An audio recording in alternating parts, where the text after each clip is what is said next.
What's going on, everybody? I'm very excited. I'm going to work on the bike today and it finally happened. I found the donor front end, complete donor front end for an amazing price locally, and literally happened 2 days after I posted my last video last week. So I generally will work on the bike on Sundays. It's generally my most free day. And then I posted the video last Monday, and then, you know, if you saw the last post, I was kind of like, you know, in between the build, I couldn't find a donor and I was almost done. I just didn't have any more parts left to work on the bike. So I posted the video on Monday, and on Tuesday I looked around, there was still nothing. Wednesday morning, like 6 a.m. I saw a guy just posted a post about an R1 front end. So I messaged him, he got back to me within half an hour, and the same night I went to pick it up. So basically I found a complete front end swap from a 1998 Yamaha R1, and this is going to revitalize the build. So this is it right here. It's got the gold forks, exactly what I wanted. It's got the brakes and the control levers, everything. It's got the stem. It even has the bearings right there that I need, so I didn't even have to order them off allballs.com. This guy who's selling it, he was working on a similar Café build. He was building a Café conversion out of a Yamaha XJ, which, if you know the bike, it looks pretty cool, but it doesn't make a very good Café bike, and I think he realized this after the fact, and he was looking to just dump the parts at this point and get out of it. So I immediately grabbed it, and so today I'm going to start working on it. So I've already put the bike on a stand here. I borrowed that from my buddy. And what I'm going to do is I'm going to take off all the headlights and the controls on the original stuff that I've already done here. So it kind of sucks because I've already done a lot of work on this, but now I just have to strip it down. So I'm not going to film taking off the headlight and all that stuff. So I'll come back as soon as I get the headlight and the controls off, and then I can start taking apart the main assembly. And then I'll show you guys how to do that.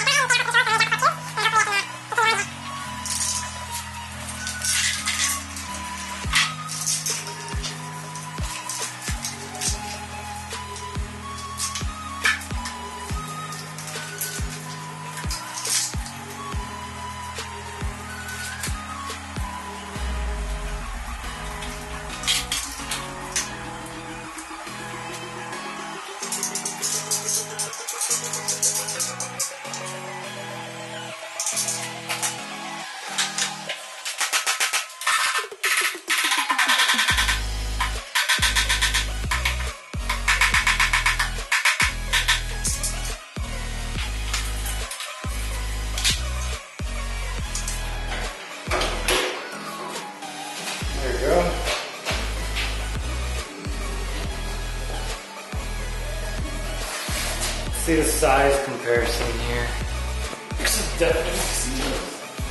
So the wheel, of course, they're definitely obviously shorter. So it's going to drop the bike front end a lot. I know it's going to mess up the way it handles and stuff, but I really don't care. Okay. This is a very heavy front end on the stock ones. Okay.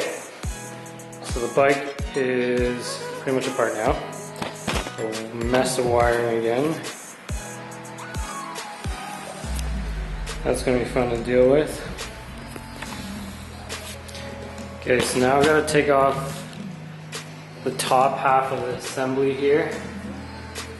I don't know if I need a spanner tool for this, so I borrowed one from my buddy who lent me a lift. This is basically a spanner tool.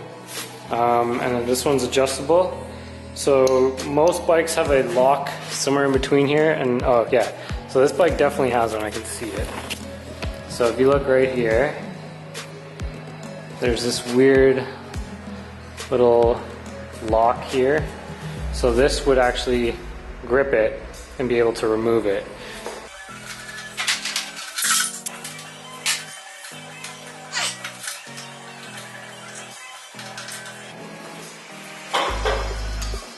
So this speedometer is pretty much going to be useless now, because this worked with the actual, I don't know what this is, some sort of gearing, which the stock Virago also used, and we screwed into this.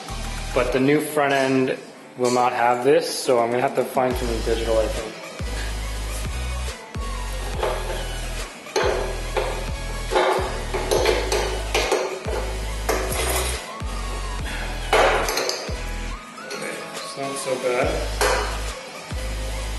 Yeah, it's all coming off as one. I don't know if that's a good thing or not. It means that this probably needed to be serviced. This bike has sat for a long time. There's a lot of dust on it, dry dust on the oil.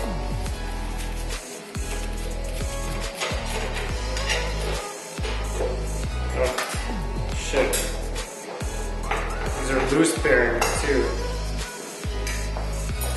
So, see this here. These are all loose, they're not seated. A lot of the newer ones have fixed bearings that can't fall off like that.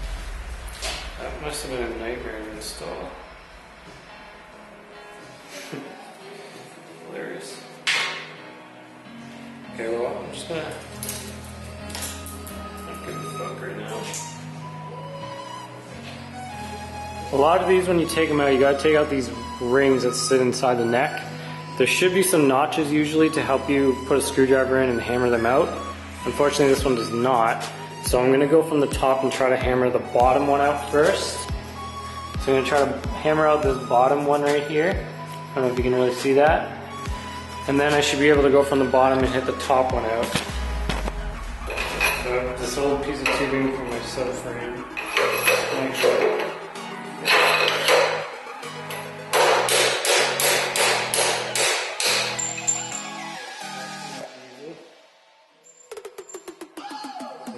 Bottom ring that held the bearings. So I think this might have been the original bearing set because I haven't seen loose bearings like that in a long time.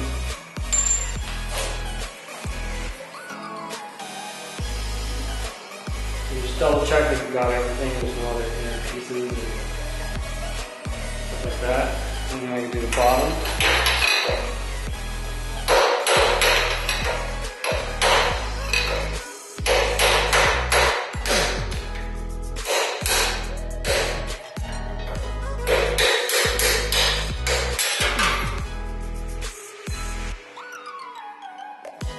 Okay, so they were well greased. I don't know how old this grease is, but I mean, it's still in there. It looks like it's in decent shape, and there wasn't too much rust, so the dust cap was working. Okay, so I just want to show everybody something. A lot of people don't believe me when I tell them how much this bike weighs from factory, but it shows right here. So, gross vehicle weight.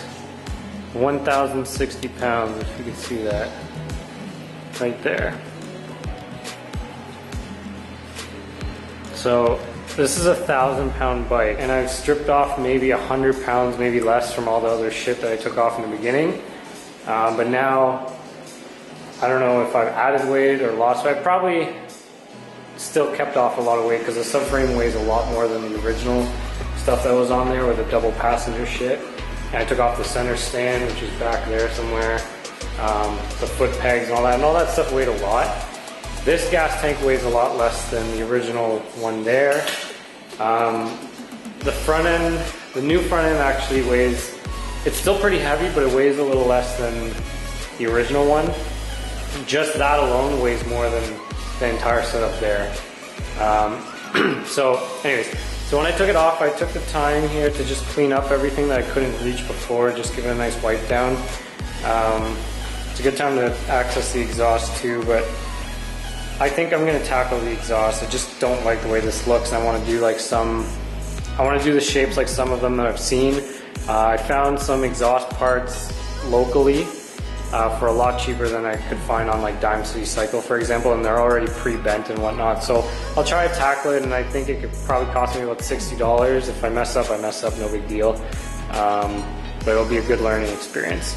So I'm gonna go ahead and try to install the new front end now. Like I said, the guy who had this originally was using it on an XJ, and he did the full swap based on the allballsracing.com website for the bearings I needed. The XJ and the Virago had the same part numbers, so it should fit. And I looked at I measured that neck stem to the new one, and I think I might be able to just bolt it on as is, so that would be really awesome. So I can get it bolted up today. So let's just go ahead and get that going.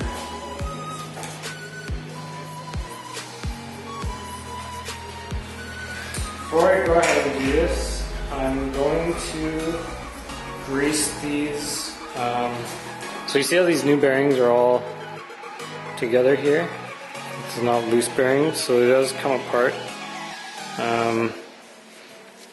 So I'm going to actually grease these because they don't look greased enough to me.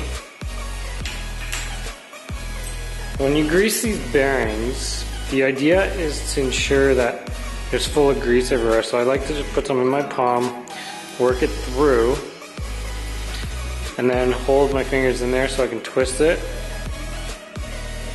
And then now you see inside the ring here, if it focuses. So inside this gap where that inner and outer ring meet, you would ideally, if it focuses, the whole point is you ideally want to have this full of grease in there, because this is kind of like, you're supposed to service this, but the idea is the more grease it has, the more corrosion resistant it will be. Mind you, most of these are stainless steel now, so they shouldn't rust. But when you wash your bike and stuff, some of this tends to get washed out, especially if you use a power washer. So you kind of want to fit as much grease as you can in here nicely and pack it in nicely so that it'll last a lot longer and it's something you don't have to service all that often. So this is just still the top one. I'm going to go ahead and do the bottom one now. I'll come back.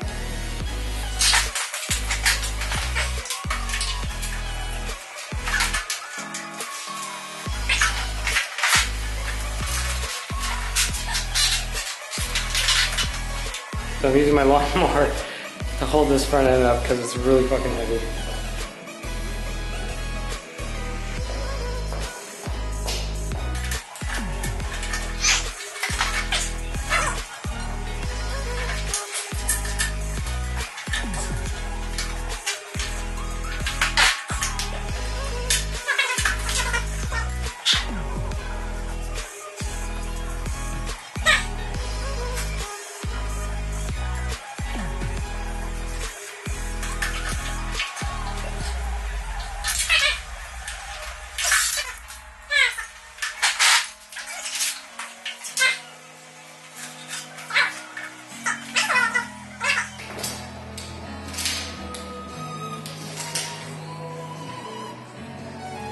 Seven and 5/8.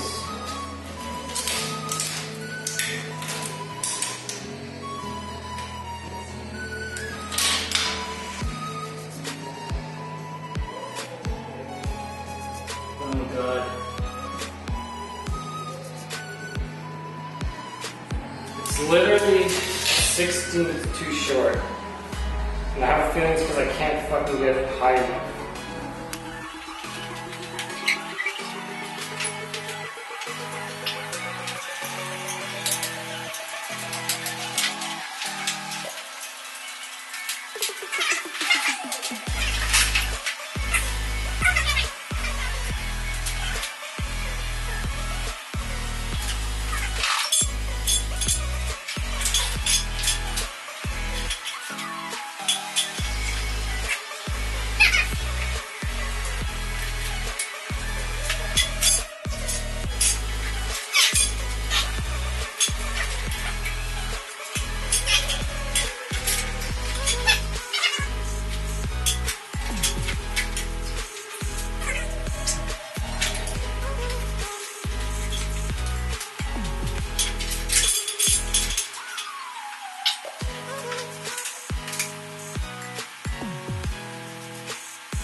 For the last 3 hours I've been trying to wrestle the front end on. It's just not going to work. I will have to extend the stem on the R1 front end, and I'll have to get a shop to do that because I don't have the precision tools to make that happen. I want to make sure it's straight. So I did some reading as well online through Virago Tech Forum where a couple guys have done this swap. They basically said to grind down the neck a little bit, which I did. So I grinded this down a bit and I took off about 1/4 inch, but it's still not enough to clear the top. So as you can see right here, it sticks up quite a bit past, and that's really what's causing the issue, which is not allowing me to thread on the spanner nuts, which sucks. But the bottom, I shaved down quite a bit, and now this ring sits pretty much flush here. So that's good. But overall, I'm not going to be able to finish it today, so it sits like this now. The new front end's there, old front end there. So I'm going to have to figure something out this week too, so I can move on and get this in there.